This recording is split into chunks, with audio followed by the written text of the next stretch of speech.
Sabe, o que me ajudou, na verdade, foi o que eu errei.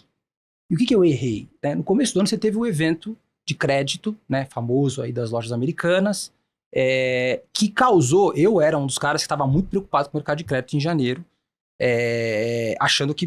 O que acontece, né? Vamos dar, de novo, um passo atrás, né? O mundo, pessoal, nos últimos 15 anos, desde 2008, existe um consenso na humanidade, vamos dizer assim, vamos exagerar um pouco no argumento, que não é permitido sofrer.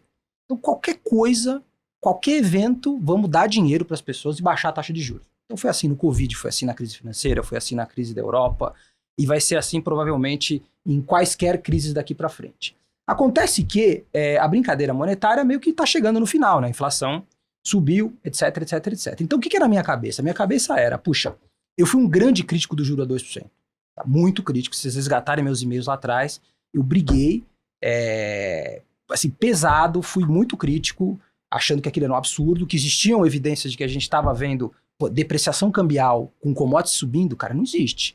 Não existe uma moeda que perde 50% do valor, que foi o caso do real, com commodities subindo, sem que ou a moeda fosse fixa, ou houvesse uma guerra, e nós perdemos. Então, aquilo tudo era o quê? Era uma bolha, que hoje a gente sabe que era uma bolha, o juro causou várias distorções de mercado. Então, o que acontece? Em janeiro, quando eu vi o evento de crédito, eu falei, cara, ferrou, porque o juro baixo deve ter mascarado vários problemas que a gente não sabia que existiam na economia. Então, eu achava que aquilo ia derivar num crunch de crédito, os bancos iam ter que frear, porque todos os bancos já estavam reportando inadimplência alta e tal.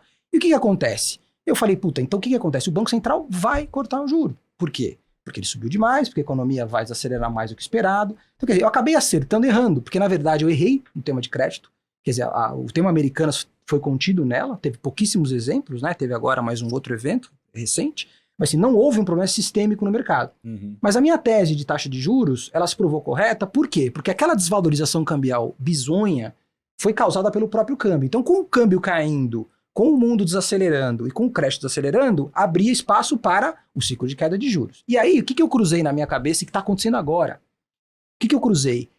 Cara, os fundos de equity, se você ajustar os fundos de equity pelo que eles perderam de valor, pela desvalorização dos papéis, teve caras que perderam 40%, 50%, 60%, 70% do AUM. Por quê? Porque são investidores que não estão acostumados com o mercado, que colocaram dinheiro porque o juro era 2%. E o que acontece? Teve muita venda forçada nos últimos tempos. Gente que precisava vender porque estava tendo saque. E qual que era a minha cabeça? E é a minha cabeça. A gente está chegando perto do fim desse saque. Porque uma hora vai acabar. E o que acontece? Se os saques estão chegando no final, o juro vai cair e o mercado está ultra pessimista, porque para você operar mercado, você tem que olhar 3 coisas. Você tem que olhar fundamental. Você tem que olhar nível de preço e você tem que olhar o técnico. Se você tem um preço que estava barato, se você tem um técnico que estava melhorando porque estava todo mundo pessimista ou já tinha liquidado ou já tinha o fundo tido saque, e você tem você tem um fundamento, você tem um nível de preço que estava atrativo. O fundamento não era tão claro que era bom. Preço era muito atrativo. Técnico muito atrativo. Qual que era a minha cabeça? É a minha cabeça. Qualquer mudança de fundamento minimamente favorável, esse tripé ficaria irresistível, que é o que está acontecendo agora.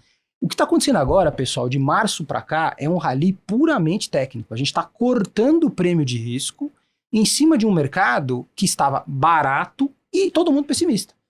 Então, o que acontece? A partir de agora, a brincadeira fica mais difícil, porque os fundos já estão alocados, quer dizer, o nível de alocação, eu vi a cota dos fundos a semana passada, já teve 2, 3 dias de pancada, a gente já ganhando bastante dinheiro. Uhum. E o que a gente faz no banco, né? Que é uma das coisas mais legais que a gente faz o heatmap, vocês já devem ter recebido. A gente faz uma correlação, estou desenvolvendo mais essa ferramenta, no qual você pega os preços de ativos, bate com a performance dos fundos e tenta estimar o que os fundos têm. E a gente já vê que os fundos locais já estão mais animados. Então o técnico hoje em dia é um técnico pior, os níveis de preço são os níveis de preço que 4,87 de câmbio, juro fechou 300 basis points e um fundamento que na margem está um pouquinho de lado.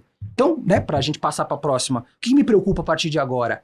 Estes caras que estão alocados agora, meu medo é que eles não confiam na história, eles não gostam, eles não acham que o Brasil vai dar certo, então eu tenho um pouquinho de medo de que qualquer fagulha possa trigar uma realização um pouco maior. Então eu tô com um pouco menos de risco agora do que eu estava lá atrás por causa disso, apesar de seguir otimista. Então essa mais ou menos é a minha tese de como é que a gente vê o ano até aqui e como é que eu vejo daqui para frente. Não.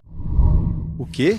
Sério que você acabou de ver um vídeo do Market Makers e não está inscrito no canal? O que custa se inscrever, deixar um like e apertar o botão do sininho para receber uma notificação toda vez que a gente publicar um conteúdo novo.